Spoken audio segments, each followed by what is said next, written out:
In the councils of government, we must guard against the acquisition of unwarranted influence, whether sought or unsought, by the military-industrial complex. It is 100% real. There's a whole fleet of them. Look on the ASA.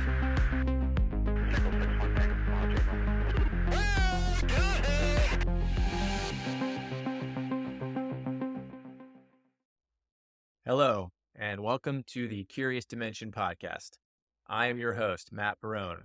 In this podcast, we will be discussing sacred geometry, ancient civilizations, esoteric texts and wisdom, and what I consider to be the biggest story of human history, UFO disclosure. These are big topics that have many different avenues of research and study, but also have many intersections within each other. Today, I will be speaking with Scott Onstott. Scott is an architect, a teacher, and author of over 20 books. He's the co-host of the podcast, The Geometer's Compass. He has a bachelor's in architecture from UC Berkeley. He is the creator of the film Secrets in Plain Sight that's been viewed over 11 million times on YouTube. He is the founder of the Sacred Geometry Academy. He's also created several online courses for computer-aided design, information modeling, and 3D visualization. It is my great pleasure to introduce Scott Onstott. All right, we're recording, Scott. How are you? Good. I'm doing great. Thanks for having me on. Yeah, I've been looking forward to this. So for people that don't know you, Scott, maybe you could just talk a little bit about who you are, what you're about, just let people kind of get to know you. Sure. So I have a degree in architecture. I started out my career doing architecture and engineering in San Francisco. I segued over to teaching architects and engineers software in the 90s. I did that for like 7 years in brick and mortar classrooms. So I was very well acquainted with a certain aspect of geometry at the time, which in retrospect now I would call the quantitative aspect, that is measuring, being precise, making buildings. And then my wife and I moved to a remote island in Canada in the early 2000s, where I've been ever since. And that gave me kind of the flexibility to have more time, and also being away from a major urban center gave me honestly, more ability to think my own thoughts. I feel like when you're in a city, you're kind of weighed down by the pressure of others' expectations, and the need to make a living is really bearing on you because, everything costs money in a city. Yeah. And so then I created this documentary film called Secrets in Plain Sight in 2010 that was kind of a passion project that millions of people have seen. It's really just a hobby that I did for my own satisfaction. And it had a really huge impact in that it introduced me to a lot of really interesting people in the world, and it's still kind of going. It's on my website for free. You can watch it. It's a 5.5-hour documentary series. And then from there, I got into the qualitative aspect of geometry, because all the patterns I was finding in the world were pointing to the importance of sacred geometry. So then I partnered with a friend of mine, Jeff Fitzpatrick, in Ireland, and we did some workshops in person in Ireland, and they were really transformative and amazing. And so I was really deeply drawn into the qualitative aspects of geometry. This is something that I'd actually been doing since the early 2000s, drawing crop circles in my spare time, and just really loving geometry. And I thought I was just kind of a nerd or something, because I love geometry, the mathematical aspect of geometry in high school. I really took to the quantitative aspect in AutoCAD and Revit. And now I'm into the qualitative aspects. That is how the geometry feels, where it takes you emotionally and dare I say, even spiritually. And so this is something that I felt really alone at first for years doing this, because I thought, I don't know maybe this is just my own idiosyncratic experience, But then I across my life path, I met a bunch of people that this was working for them too. And I discovered that there's this whole kind of hidden dimension to geometry that most people overlook or aren't even aware of, or actually dismiss outright without even looking into it. for some reason. And that And dismissal that is would be, probably because to get to the core of what you're kind of studying, it takes work. It takes some time. It takes some attention. So yeah. it's easy to kind of dismiss the findings that you can uncover or rediscover. Yeah. I think these days with our instant gratification and our attention spans that are like a minute, it has to be a really cool video that to hold our attention for up to a minute. Hmm. Um, People aren't willing to put in the time to read like one of John Michel's books, from cover to cover, or to get really into metrology and study it for months, to uncover the dimensions of the Great Pyramid and understand how that interconnects with Stonehenge and with squaring the circle and the Roman Pantheon, and how we've kind of lost the plot on geometry largely in our culture these days. But it's fine because it can be rediscovered. It's Hmm. always there, encoded in these structures. And it's there for those who have the interest and the aptitude and the luxury of the time that it takes to work on yourself and uncover these truths, these secrets in plain sight, you know? Yeah. And for anybody out there who has not watched your for volume one, which I think is 3 hours and 40 some minutes of, I mean, you take the audience on a trip around the world, decoding the archeoastronomy and the alignments and the sacred geometry of structures, going from Egypt to Washington, D.C. You've really done an amazing work there of that. So if anybody hasn't watched that, I highly recommend watching Secrets in Plain Sight. And that's on YouTube and on your website as well. I mean, it's clear to me that the ancients were deeply involved in creating their world around this ancient canon of metrology and numerology, because these numbers that you're decoding are coming up over and over again. And like you said, it's easy for somebody to dismiss this, but once you start digging in, you realize that this is kind of done on purpose. Measurements like the mile. The mile is an arbitrary number, right? It comes from the average pace of a human being, which is about 5.28 feet. And then some point somewhere along the line, somebody said, okay, 1,000 of those is a mile. We'll call it the mile. I think it was the Romans, by the way. Yeah, I was going to say, maybe you could speak to a little bit of the history of the metrology on that, if you want to go down that Yeah, road. the word mile actually comes from a Latin word. I forget what it is, but it's like Mille, I think. Hmm. And it comes from 1,000 paces. It means 1,000. And so 1,000 paces is a mile. And I just recently, I watched a really funny SNL skit about metrology. It was hilarious. And they were just Oh, I saying, saw pointing out, that. yeah, it was George Washington, and That's Nate character. Bargatze. He's a stand-up comedian. That's Yeah, he really, was I so thought funny. of you when I saw that. Yeah. Yeah, yeah. And it was just like how arbitrary everything was. Like a mile, it will be 5,280 feet. And people are like, what? What are you talking about? And it was kind of like where we are today. We don't understand how everything is connected, and it just seems arbitrary and meaningless to us now. But it's all based on the dimensions of the earth. And it comes down to us from, hundreds, if not thousands of years ago. And it can be forgotten and rediscovered later because all you have to do is measure the earth accurately, and you can get the meter from measuring the meridian. It's 10,000 kilometers from the equator to the North Pole. That's what initially defined the metric system. Well, I'd say that the French, decided on that measure in around 1799. Okay. But I think that measure was used in ancient times, um, and we forgot all about it. But it was recovered essentially by measuring the Earth again and applying base 10 to it, which is an obvious thing to do, Mm. And getting a unit from that. So I don't see it as an aberration. I just see it as a logical outcome. In fact, geometry means Earth measure.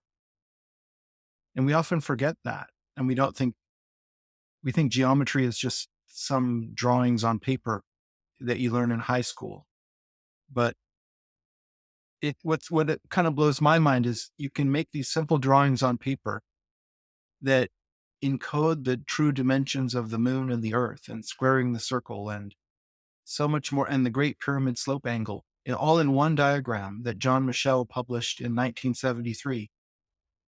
And obviously this wasn't something he invented, because it's the same diagram is encoded in the design of Stonehenge and the Roman Pantheon and the Great Pyramid itself. So obviously this was a diagram that was known, very well known, but we forgot, and it had to be rediscovered. And John Michel, would you agree that he's probably responsible for a resurgence of the rediscovering of a lot of this information? Yeah, he's sort of like the grandfather of the Earth mysteries or something, you know? He's no longer with us. He's an inspiration. He continues to be an inspiration for many. Um, and I would also add Keith Critchlow is also another person who's no longer with us, who's also a great source of inspiration Mm-hmm. about geometry and Islamic patterns and cathedral design and so much more besides. The ground has sort of been laid by this earlier generation who's now passed away, but now it's up to us to kind of carry that torch forward, I think, Mm-hmm. and show people how interesting all of this is and how it interconnects as above, so below. And it connects to the human scale. It connects into your own life, and it Mm-hmm. connects you with larger architectural complexes. It connects you with alignments across the earth. It connects you with the cosmos itself. And And maybe, I'm just riffing. I don't know. yeah, well, maybe this is a good time to explain to everybody exactly what is sacred geometry and how it kind of differs from textbook Euclidean geometry that everybody learns in high school, and how it kind of goes to another level. So the Euclidean geometry is very important in building a sense of rationality. And I recently went back and relearned kind of all of math up to calculus BC through Khan Academy. I had learned all of this when I was a teenager and young adult, and it's been decades. So I went back and relearned it. And so that, for me, I would say that I would characterize that type of knowledge as very left brained. It's very focused and concentrative and hard, because in a sense, because you have to really concentrate on it. Mm-hmm. But it gives you this, it unpacks a sense of clear thinking and rationality in the mind that is very important. And it's the purpose of learning that is not for the geometry, in my opinion. It's for the clear thinking. Right. And people miss that. They think, oh, why do I care about trigonometry or whatever? I'm not going to need that. Well, you're going to need some clear thinking and Right. rational thinking in your life, no matter what you do. And so that is a wonderful way of developing that. And then I would say that the sacred geometry is a totally different channel of our awareness. It's the qualitative aspect. And if I had to characterize it, I would say it's either right brained or maybe even heart centered. And so you're approaching it with a totally different dimension of your psyche, and it reaches deeply into you in a way that the analytical aspect of Euclidean geometry doesn't seem to do at all. So, but it's like meditating on the shapes, gets you into that space.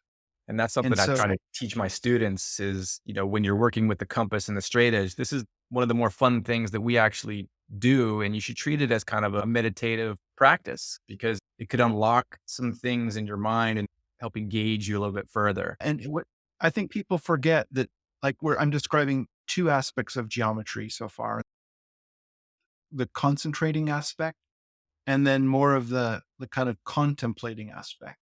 But there's another one, which is the um, quantitative aspect. Like an architect draws up the blueprints and uses geometry in their practice every day to draw things up and make accurate depictions of things that are yet to be built, or depictions of things that already exist and we want to remodel or revise them in some way.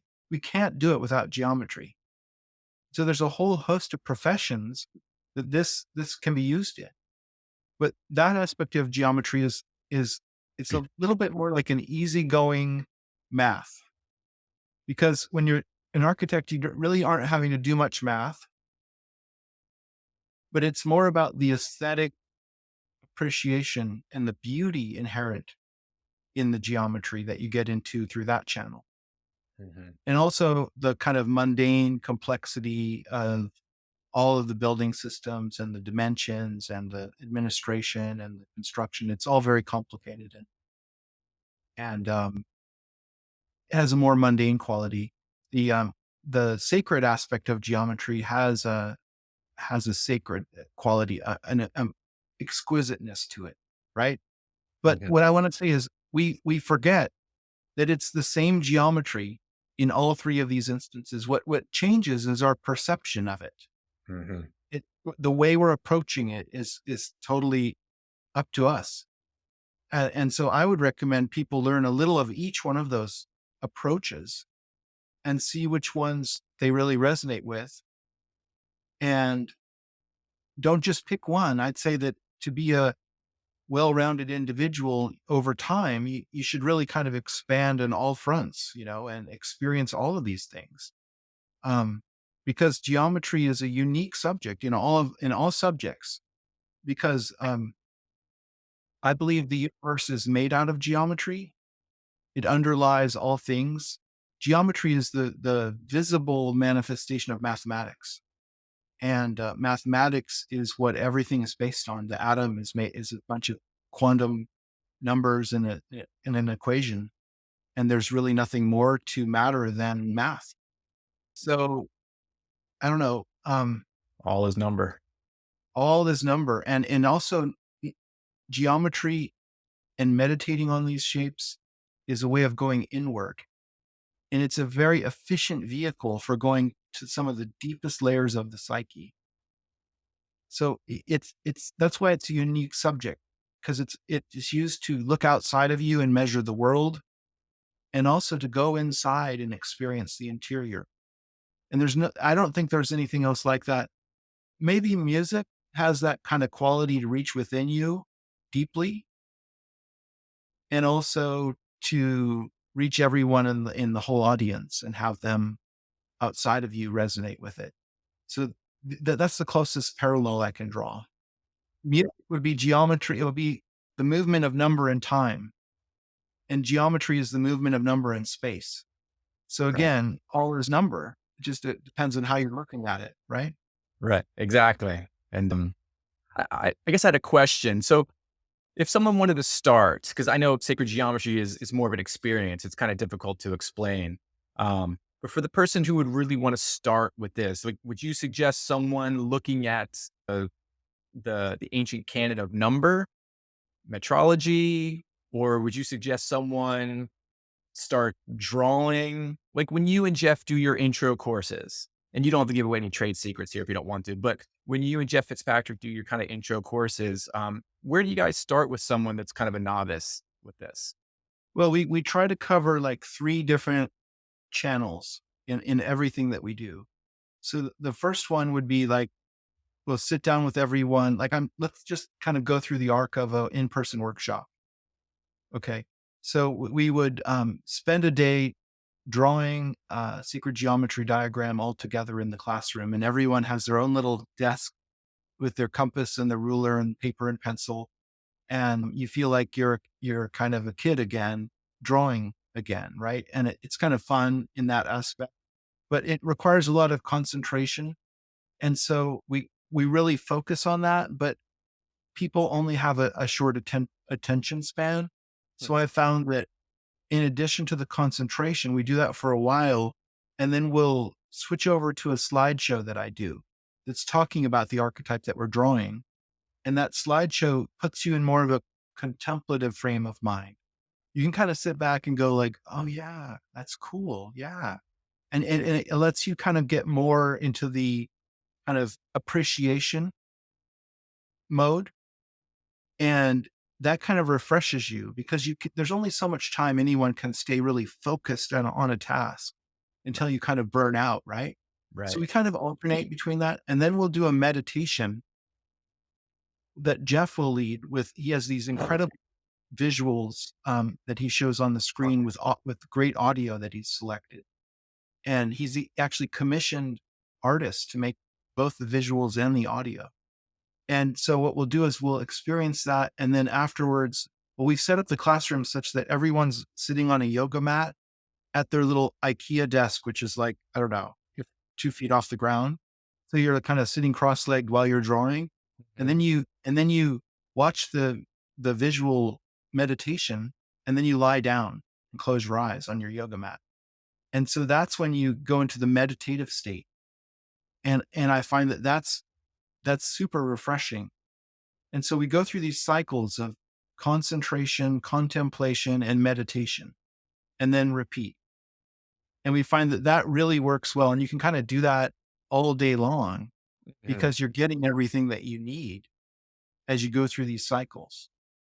And I think we do that maybe in a classroom. You have a class with a certain teacher and you have to concentrate, and then it's recess and you go out and you kind of release the pressure and you are social or something, and you get that kind of contemplative aspect or something. And then I remember in like being a little kid, you'd have a nap time, right? And that would be really great. As a middle-aged person now, I like to have a nap in the afternoon, and I find it really refreshing. But during that nap, you get this kind of time where you get to contemplate what you've been doing that day, and you get this kind of in between waking and sleep time when sometimes inspiration will come to you. Mhm. And I think that we would really be wise to integrate that even into the business environment, where we have a time where we lay down and rest for 20 minutes is all you really need. And then you come back really revitalized. Um, yeah. So it's those three. And I think that everything kind of falls into threes in my philosophy as well. Because that's how our minds are structured. And that's how, like, we have sensations, perceptions, and conceptions. Um, and we form even our governments with, legislative, executive, and judicial, because we're replicating the structure of our minds in Mhm. that, with maybe without much self-reflection, but we do that, And so you that, know? that draws me to an interesting question. Are we doing that intuitively, or are we consciously aware of that? And that can actually get into an even deeper question of, some of the sacred architecture that we're finding. Like, how much of this is intentional and how much of this is what they were feeling? And Well, I think that it's difficult to say definitively, but we're complicated, and we're not just in our heads. We're also in our hearts, in our bodies. And when you say, like, were we aware of that? We might not have been cognitively aware of it, but we were definitely aware of it, like in our hearts or in the tips of our fingers, And I think we end up making these things oftentimes kind of unwittingly, in a sense, but a deeper part of us knows exactly what we're doing. right. And I would say, like, if you take the example of a credit card and the aspect ratio of the rectangle of the credit card, it's 98% equal to a golden rectangle.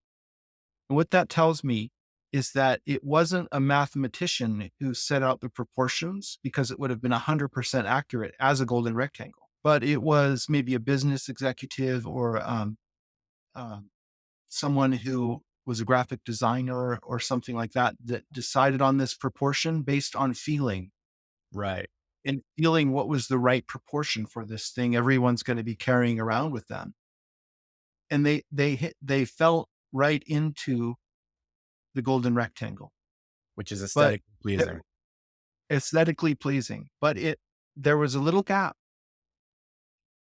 And that allows us to have plausible deniability and say that, what are you talking about? Golden rectangle. It clearly isn't. Mhm. Well, it's really close. 98% is pretty close. Right. So that was the geometric archetype that was based on, right? Mhm. Like, for example, the piano has the length of the white keys are in a golden ratio with the length of the black keys, you know?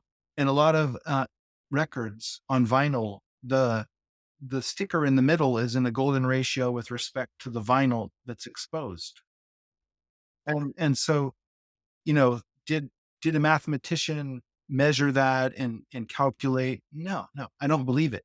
I think someone just aesthetically Hmm. chose it because I, that's part of our visual processing system.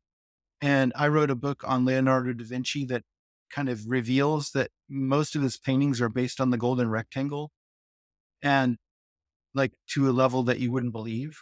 And it's very accurate, like a Mhm. scientist would do. So it's not a loose thing. It's precise. And so I think he started with the geometry, Mhm. and then he clothed that in his genius of his ability to, paint and make figures and make drama out of that geometry. But I think that the reason that we're drawn to his artwork so much and that he's the most famous artist in the world is because it's speaking to us directly through the golden ratio. And we're just like, oh, yeah, that's super beautiful. Mhm. To some degree, I did there. Yeah. But I wrote this book years later Mm. about Leonardo, and I didn't know about Leonardo's use of the golden rectangle when I made that film. But it seems like we kind of lost the plot on that in art. There was a lot of artists. It wasn't just Leonardo. It was also Michelangelo, and it was artists for hundreds of years afterwards were using the golden rectangle in their compositions. Mhm. It's kind of secretly. And maybe that's why we found them pleasing.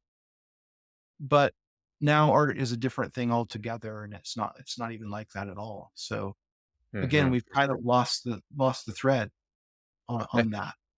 And then we get away from that, which is, I mean, those numbers, those proportions, those come out of the human body. They come out of the measure of the earth. They come out of the measure of the cosmos, from the sun to the moon. Like those numbers are there. I mean, you can go and you can see that. But then it seems like we kind of lose connection with that for a little bit. And then the pendulum kind of swings a little bit further away, and then we kind of get lost a little bit. But that seems like the most accurate way for human beings to exist in a world would be to emulate the world that you're living on. And then that world in relation to the human body, in relation to the stars. See, I think the problem, maybe the reason that we get away from that is when you look deeply into the world and you start to see patterns that are undeniably there, it starts to suggest consciousness, that it's not random, Mm. that there is a pattern, a blueprint, an uncanny resonance with certain numbers, such that it starts to tread into the area of religion a little bit. And you start to wonder, like, what am I finding out here? And I think that because science was birthed as a reaction against religion, Mhm. and there's a hard division there between matters that we can weigh and measure and matters that are immaterial. Um, because science has been so helpful to our species, I think we are kind of afraid of seeing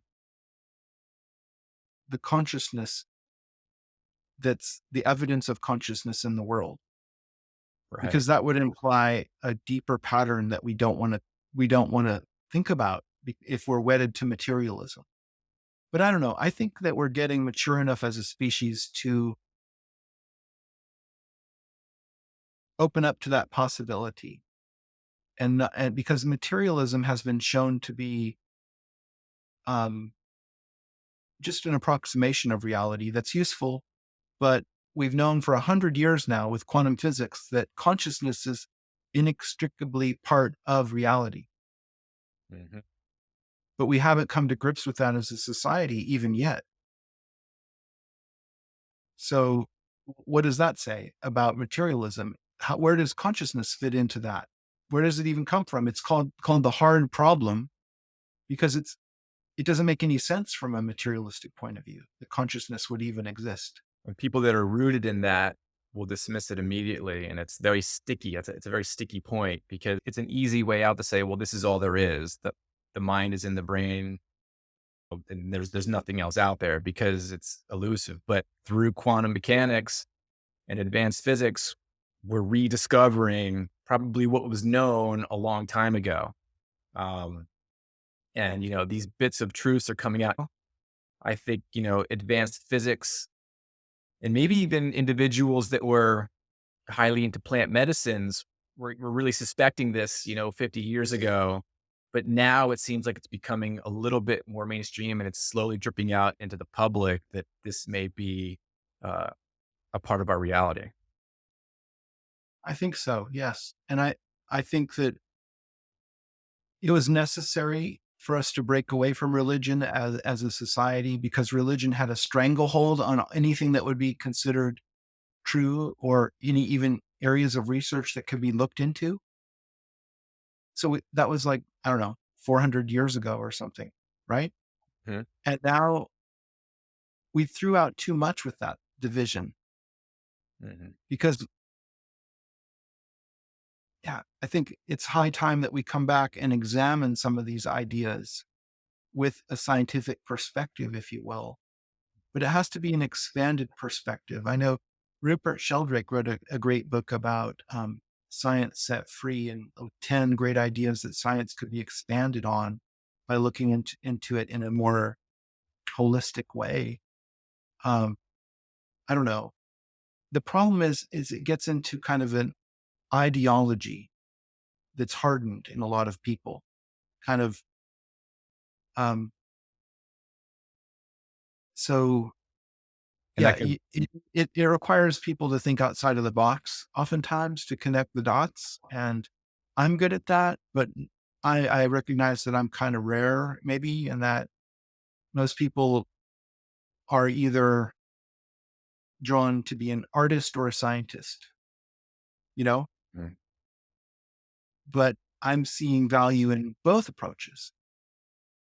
Um, because they're, in fact, they're getting at different things. It's sort of back to our earlier discussion about how geometry has three aspects and most people just go into one, but why not just explore a little bit of all of the possibilities of what that's offering us? And I think we're greater for that exploration. Um, it yeah, would appear to me that a marrying of those two ideas would be where we're kind of going.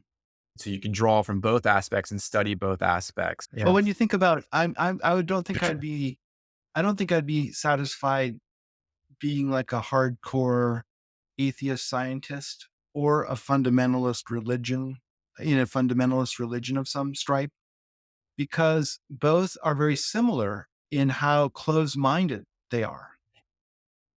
And But so I think it's I'm also an interesting to advocate note of that things that are more open-minded, more exploratory, more like, you know, um, being open to things I don't know.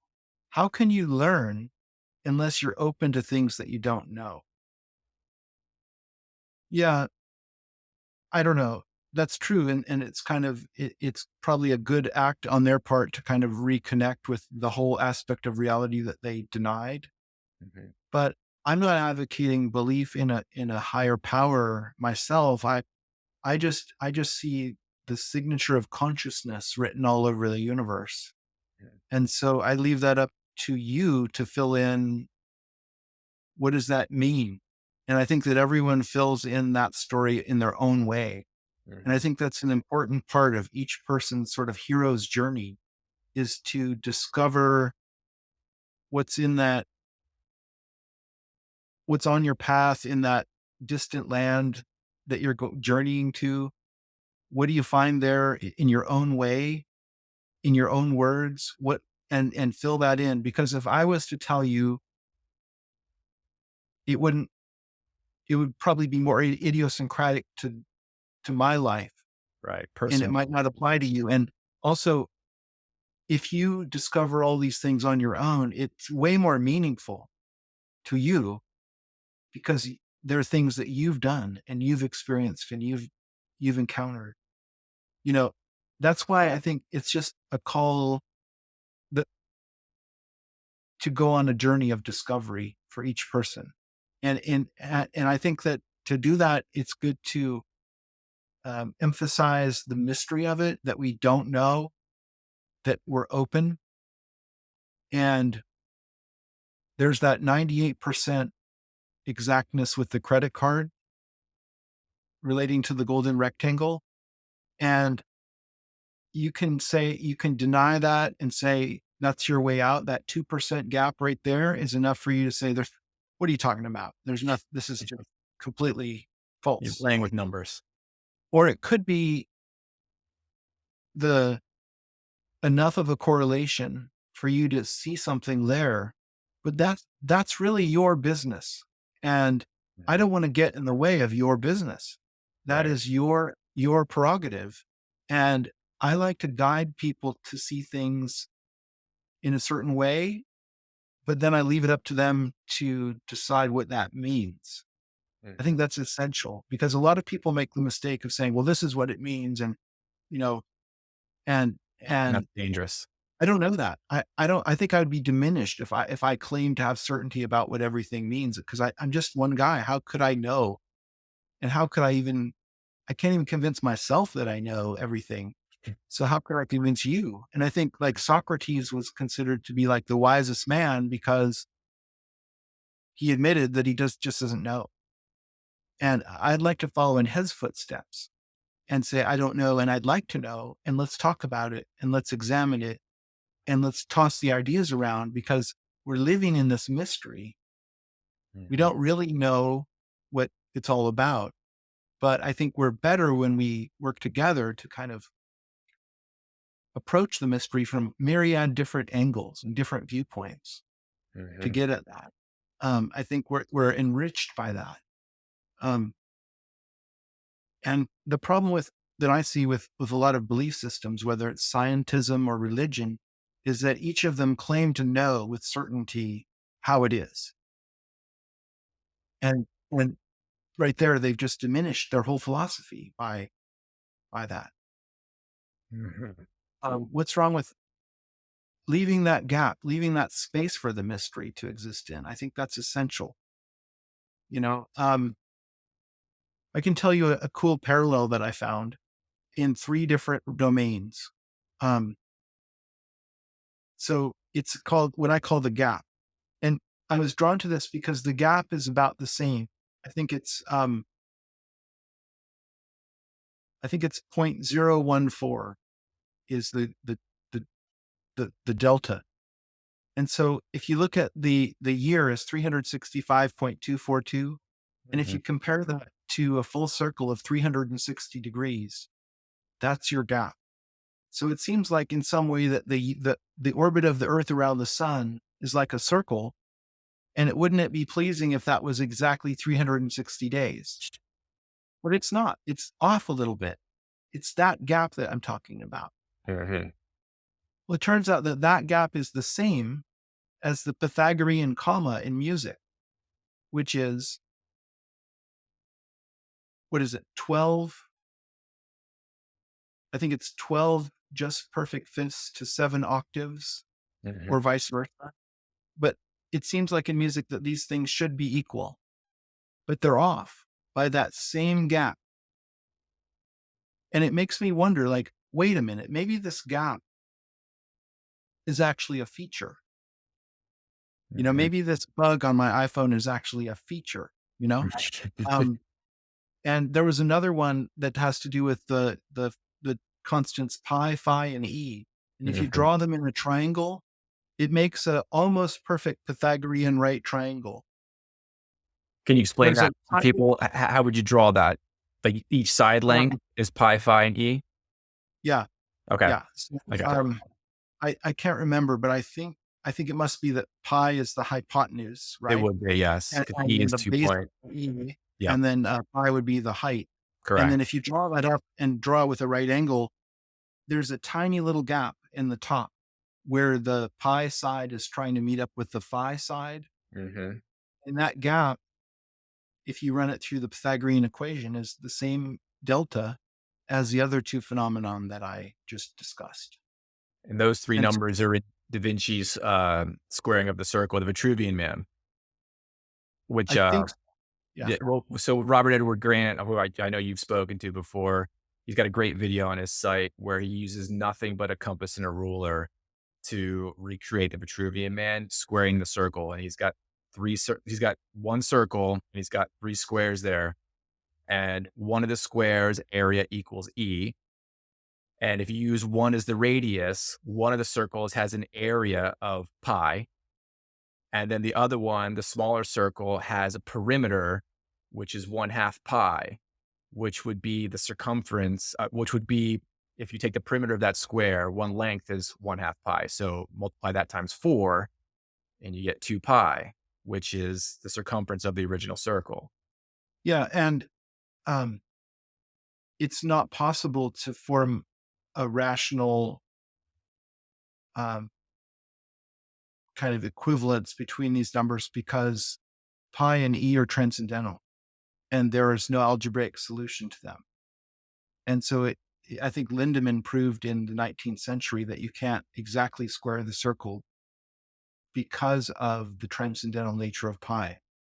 And so there's always going to be a gap in any attempt to square the circle. There's always going to be a little bit of a delta there. And so I'm seeing that delta, that gap is a significant feature. And like we're discussing, that's where the mystery comes in. That's the gap that allows us to have something that isn't known. In fact, when you just think of pi itself, the relationship of the circle's diameter to its circumference, we can never solve pi. We can never come to the end of pi, even though we've calculated it to 50 trillion digits. It never stops. It never repeats. We'll never get to the bottom of it. Although we keep trying as if we're going to one day, oh yeah, 50 trillion and one. And now it repeats. It's never going to do that. So this in itself is an insoluble mystery that at the end of the day, we just have to say, well, let's just call that mystery pi. We'll bundle up all of the things we don't know about it, and we'll just call it with a label, and we'll call it pi. And then we'll use that as an approximation of this idea, this impossible idea that we can never really figure out. We'll just make it practical by giving it a label. And I think that we've done that with charge, with gravitation, with the photon. We just call it something, but we don't really know what it is. And so I think if we're honest, the smartest physicists would probably agree that we don't know everything about even the fundamentals, and that there's a mystery in those things that are the bedrock of what we build up our whole science out of. And yeah, and I think we'd just be more honest if we kind of come to grips with that unknowable mystery, as something that's fascinating, but it seems to be part of reality. It's like the Heisenberg uncertainty principle, where you can't know exactly the position and momentum of a particle both simultaneously. You can know one, but not the other. And fundamentally, we can never get around that. We can never get around that mystery. Why can't we know them both? It seems like we should be able to, but we can't. And so we just have to give it a name. We'll call it the uncertainty principle and leave it at that. It's like all of science now measures about 4 to 5% of the total mass energy of the universe. So it's very frustrating, I'm sure, that we don't really understand gravitation. Because if we did, we would have a better handle on the total mass energy of the universe than 4%. So, I mean, it's kind of it's great. I love it because it kind of is like, we don't know. So help us try to figure this out. Let's work on it. Let's throw around the ideas. Let's move it forward. Can you imagine how straitjacketed we would be if we knew, if we or AI or God knew everything and there was no mystery at all? It'd be super boring. Yeah. I don't think God would be happy with that even. No.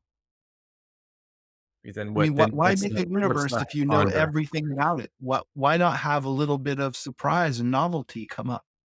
You know, um, like that's what's cool. If you're writing a fiction as an author, the characters seem to take on a life of their own, and you don't even know what they're going to do until you write it.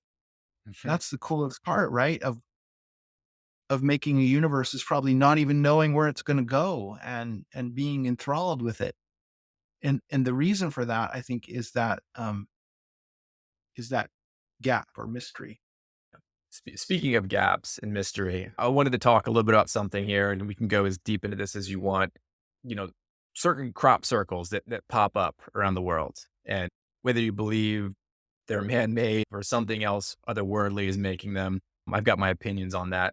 But there is some stunning sacred geometry and high level of sophistication in some of these things that pop up overnight, squaring the circle, star tetrahedrons. I was wondering if you could speak a little bit of that, because I know John Michel had spoken about this and had decoded some of this phenomenon that pops up. I was Yeah. wondering if you could speak a little bit about that and what you think, and maybe tie it to sacred geometry. Yeah. So I've been studying crop circles since the late 90s. And actually, I attribute my Secrets in Plain Sight film and much that happened after that to my exploration of these geometries and drawing them in the computer. And I think that just the act of drawing them from aerial photographs and trying to rationalize the geometry in some way and try to figure out the basis for that geometry. It's not arbitrary. There's a geometric basis. Everything is interconnected. And when you can decode these circles and draw them up, it kind of works on your psyche in such a way that it's very ineffable process, but it somehow upgrades you in some way, I think. And I find that the geometry is the significant thing here. It's not the story that we tell ourselves about who made them or why. It's actually just the geometry. So it doesn't matter about these stories. I mean, the stories are interesting, and whether maybe aliens made them in a ball of light or in a spaceship, maybe the military industrial complex is doing something. That certainly there's a lot of black helicopters flying around the crop circles. Um, Maybe they're investigating them themselves. Maybe there are hoaxers out there. Certainly are hoaxers making them in the field. You can hire companies to make them. And that Corporations have done that with their own logo. Um, and there can also be the idea that a so-called hoaxer gets the idea for a certain design, but they don't even know where that idea came from. So, like, if I was an alien, a spaceship, I would think the coolest way to make these things happen would be to implant the ideas in certain people's minds and have them go make them for me. right. So, I mean, that's another way. Or it could be that people are just tapped into the collective unconscious and they get these ideas out of the collective human soul to make a certain design in the field on a certain day. And there it is.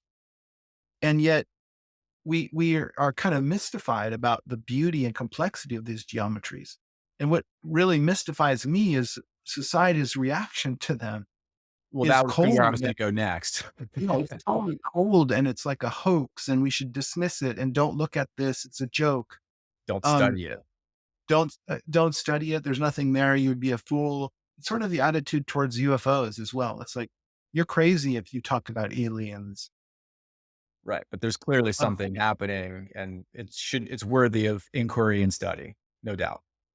and it's a mystery and it's on the edge of our, it's kind of like when you have something that's like just just beyond your range of vision and you kind of see there's something there. I know there's something there, but I can't make it out. It's kind of like that with crop circles. It's like, what is going on here? I don't get, like, these are above my pay grade to decode, Mhm. but they're evidence. They're like real things you can weigh and measure. It's tangible. I mean, they're there. Yeah, So, I they're mean, it's there. not like somebody just said something or took a picture and photoshopped it. I mean, they pop up overnight, and then the evidence is there. And then, you know, like you said, you could speculate all day where they come from, who made them, but really the real nugget of truth there is what are they? What are they saying? What's the decoding there? Because there's clearly messages, which I think would bring me to an even larger idea is, I mean, is geometry and mathematics is a language for communicating something. Um, and if you think about it, this is the way I always kind of felt that it's even a more efficient way of communication than verbally expressing language, because this feels very clunky. But when you have a symbol that has many intricacies in it, and it could mean lots of different things or even tell a story, and it's one thing. So I've always felt that if those things popped up, it's a form of communication, no matter who made it.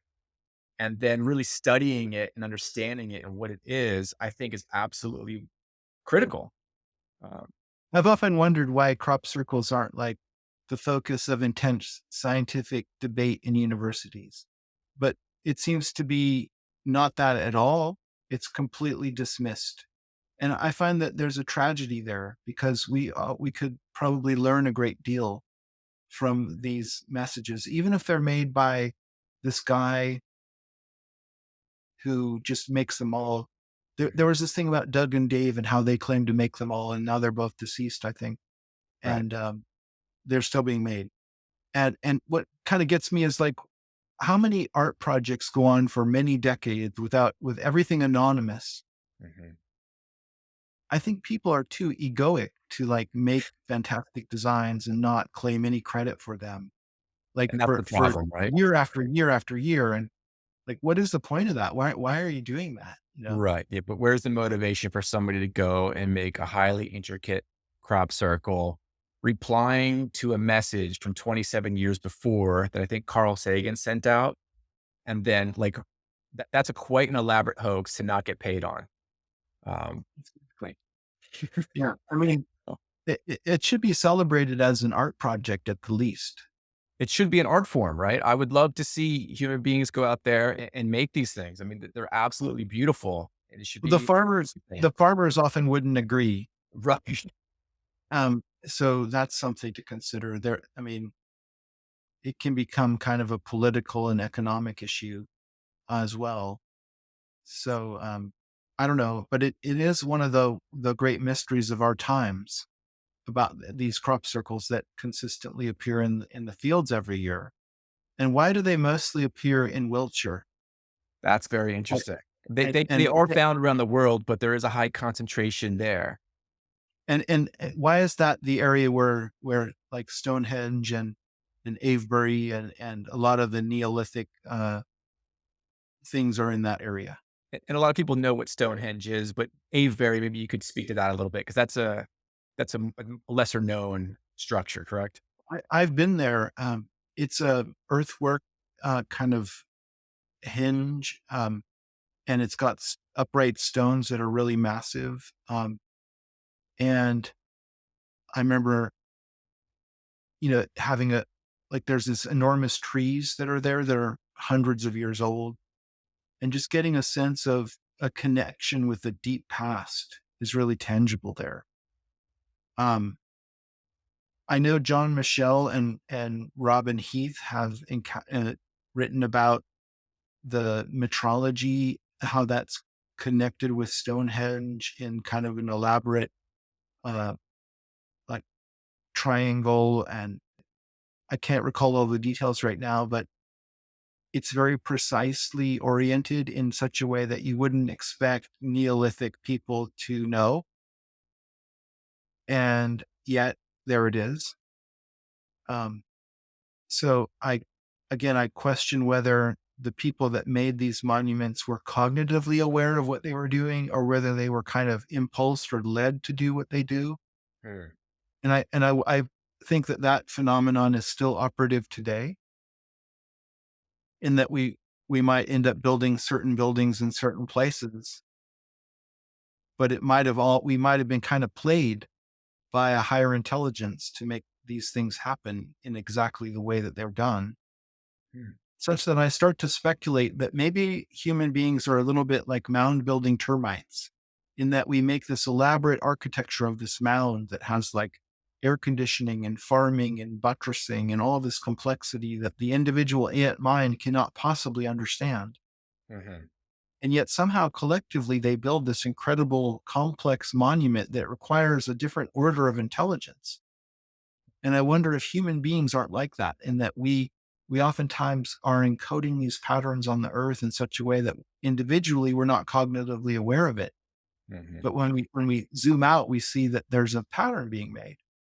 Mhm. And it makes me think that there's probably consciousness at different levels here. Maybe there's a human species mind that's coordinating the actions of all the individual worker humans going around doing things. I don't know. But I think it's worthwhile contemplating that, especially if you get beyond materialism.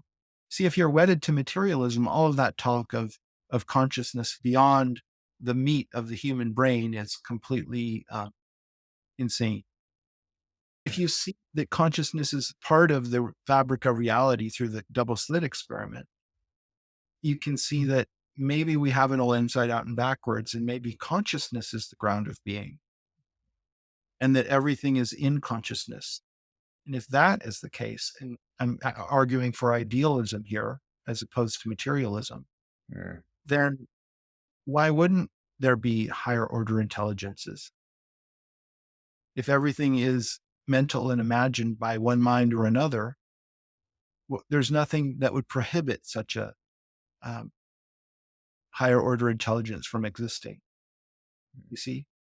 Mhm. And I see materialism as a necessary step in our evolution, but I see it as a complete simplification of reality Mhm. into a true dumbing down and a literalization of everything into the most flat view that you can take.